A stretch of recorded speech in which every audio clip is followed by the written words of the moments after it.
খেয়েলে খেয়েলে আলু ভাতে খেয়েলে খেয়েলে খেয়েলে গরম ভাত খেয়েলে খেয়েলে খেয়েলে আলু ভাতে খেয়েলে খেয়েলে খেয়েলে গরম ভাত খেয়েলে।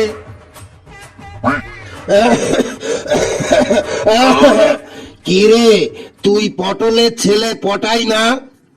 একদম রাইট দাদু, তুমি ঠিকই ধরেছো, আমি পটলের ছেলে পটাই। তো সকাল সকাল গান গাইতে গাইতে চললি কোথায়? ইন্টারভিউ দিতে যাচ্ছি দাদু, ইন্টারভিউ দিতে। কিসের ইন্টারভিউ দিতে যাচ্ছিস? চাকরির ইন্টারভিউ গো, চাকরির ইন্টারভিউ। তা কিসের চাকরি? শ্মশানে মরা পোড়ানোর চাকরি নাকি কবরখানার মাটি খোঁড়ার চাকরি শুনি? সকাল সকাল তুমি কি আমার সাথে ইয়ার্কি করছো? অফিসের চাকরির ইন্টারভিউ দিতে যাচ্ছি, অফিসের চাকরির। তা অফিসটা কিসের শুনি?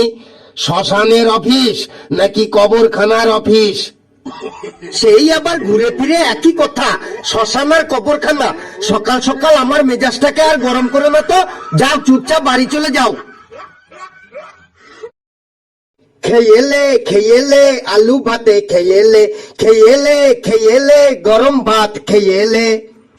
যা যা, চিন্তা নেই, যতই ইন্টারভিউ দিস তোর চাকরি হবে না।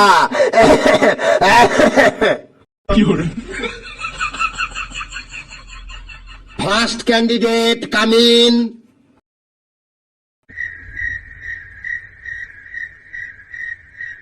কি হলো, এত দেরি হচ্ছে কেন? ফার্স্ট ক্যান্ডিডেট ভেতরে আসুন। স্যার, এসে গেছি এসে গেছি। এত দেরি হলো কেন? ওই একটু জোরে লেগে গেছিল তো, তাই বেডরুমে গেছিলাম। বেডরুম মানে? এখানে আবার তুমি বেডরুম পেলে কোথায়? কেন, ওই সামনেই তো আছে। খুব জোরে প্রস্রাব লেগে গেছিল তো, তাই বেডরুমে গেছিলাম। ওটা বেডরুম নয়, ওটা বাথরুম, বাথরুম। ও, আসলে আমার দাদু বেডরুমেই প্রস্রাব করে দেয় তো, তাই আমি ভাবলাম ওটাও বেডরুম। ঠিক আছে ঠিক আছে, ওই চেয়ারে বসো। আমি কিন্তু ইয়ার্কি ঠাট্টা একদমই পছন্দ করি না। আচ্ছা বলো তো, তুমি এখানে কি করতে এসেছো? স্যার, ঝালমুড়ি বিক্রি করতে এসেছি। আবার ফালতু কথা, আমি তো প্রথমেই বললাম আমি ইয়ার্কি ঠাট্টা একদম পছন্দ করি না। আপনি তো ইয়ার্কি ঠাট্টা করছেন, আপনি ইন্টারভিউ নিতে বসেছেন, আবার আমাকে জিজ্ঞেস করছেন এখানে কি করতে এসেছো। আমি এখানে ইন্টারভিউ দিতে এসেছি, ইন্টারভিউ। ওটা ইন্টারভিউ নয়, ওটা ইন্টারভিউ হবে। আপনি বুঝেছেন তো, তাহলেই হবে। আচ্ছা, তুমি মনে করো যে তুমি এই চাকরিটা পাওয়ার যোগ্য? যোগ্য মানে? আমি আজ এখান থেকে অ্যাপার্টমেন্ট লেটার নিয়েই যাব। আবারও তুমি ভুল বললে, ওটা অ্যাপার্টমেন্ট লেটার নয়, ওটা হবে অ্যাপয়েন্টমেন্ট লেটার। আপনি বুঝেছেন তো, তাহলেই হবে।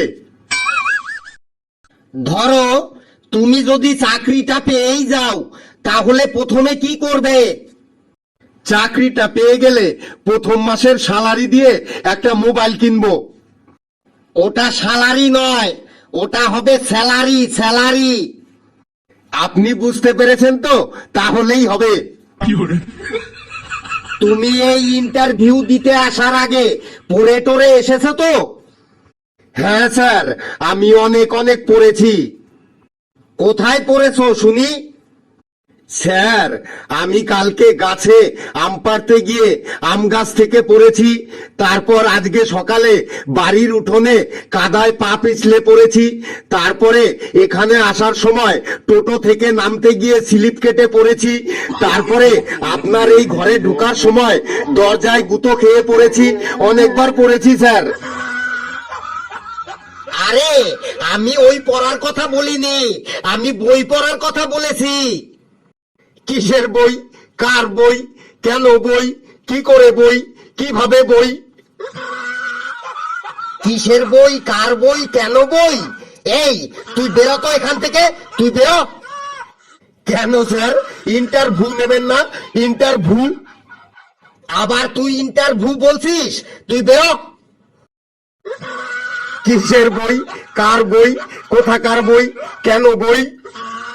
তুই বেরোবি কি না? সকাল সকাল কোথা থেকে পাগল ছাগল এসে জুটেছে। Next candidate coming. Sir may I coming? হ্যাঁ হ্যাঁ, কামিং কামিং, সিট ডাউন। বাহ, তোমার জামাটা তো খুব সুন্দর। স্যার আমার জামাটা আপনার পছন্দ হয়েছে? পছন্দ মানে খুব খুব পছন্দ হয়েছে। আপনি নেবেন? তাহলে এখনই খুলে দিচ্ছি। না না, তোমার জামা আমি নেব। তোমার বাড়িতে যদি কেউ জিজ্ঞেস করে তোমার জামাটা কোথায় গেল, তখন তুমি কি বলবে? স্যার কেউ জিজ্ঞেস করবে না।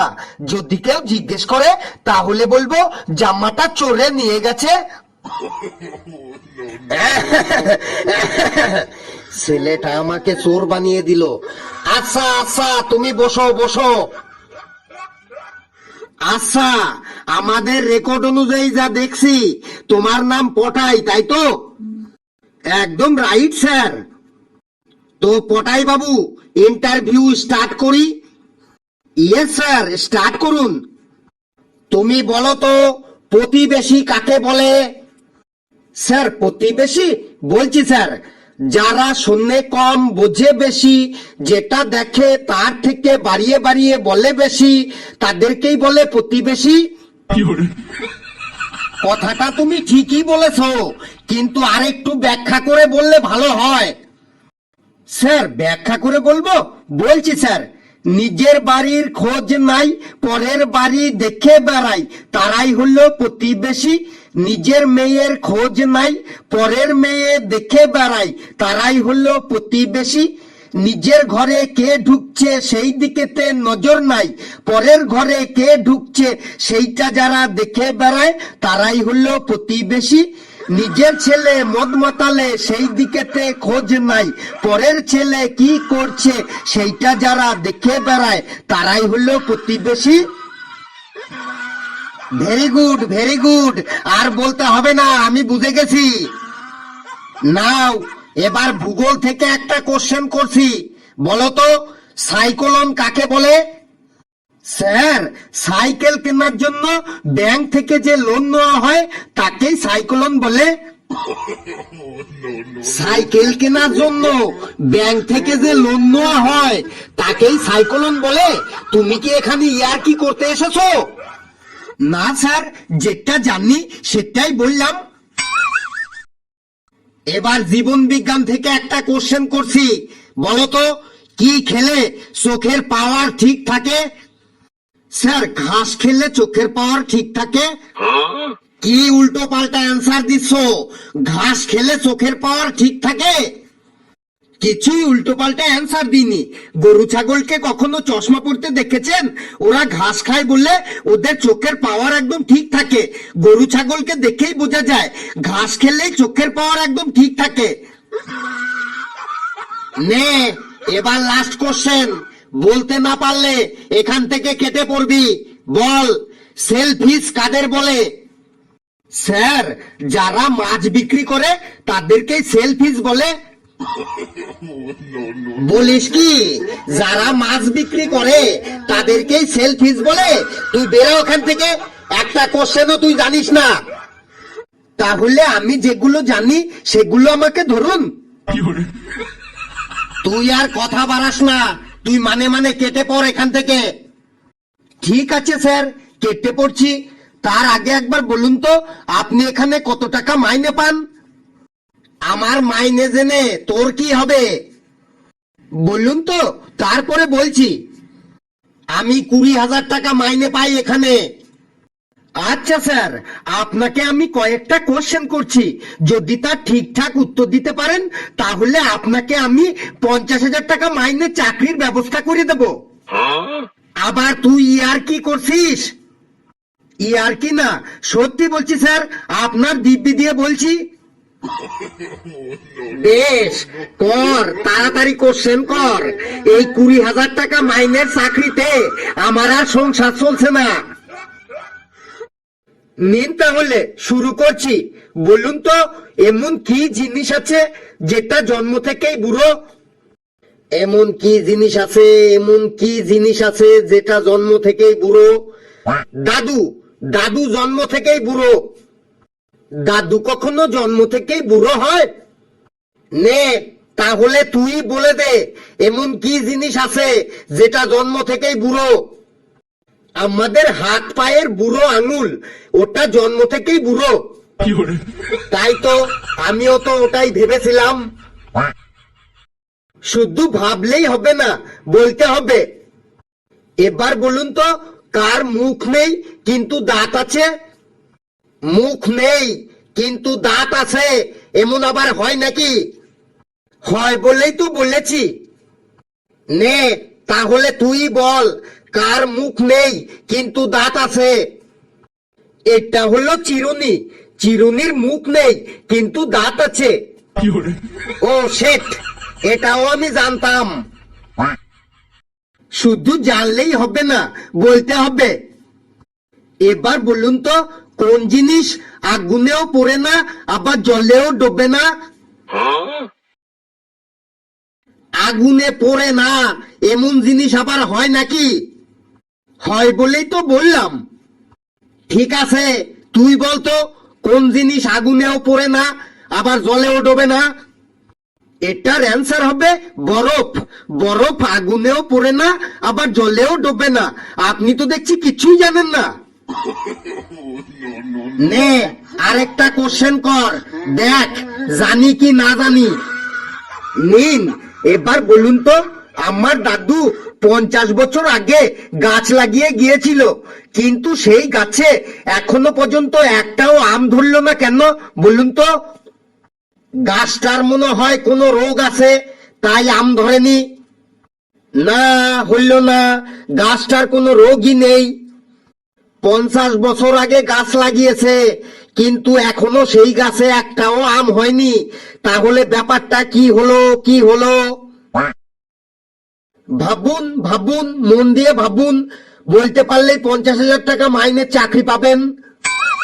আরে ভাবছি তো, কিন্তু কিছুই বুঝতে পারছি না ব্যাপারটা কি। নে তুই বলে দে।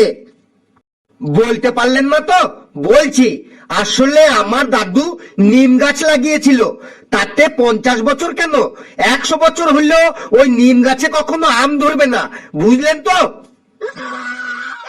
ধুর, তুই উল্টো পাল্টা কোশ্চেন করে আমাকে বোকা বানানোর চেষ্টা করছিস। এখন বলতে পারলেন না তো তাই উল্টো পাল্টা কোশ্চেন হয়ে গেল। আমি বলেছি আমার দাদু 50 বছর আগে গাছ লাগিয়েছিল, কিন্তু কি গাছ লাগিয়েছিল সেটা তো বলিনি। অত চিন্তা করছেন কি? না মানে ভাবছি এত সহজ সহজ কোশ্চেনের জন্য আমার 50,000 টাকা মাইনের চাকরিটা হাতছাড়া হয়ে গেল।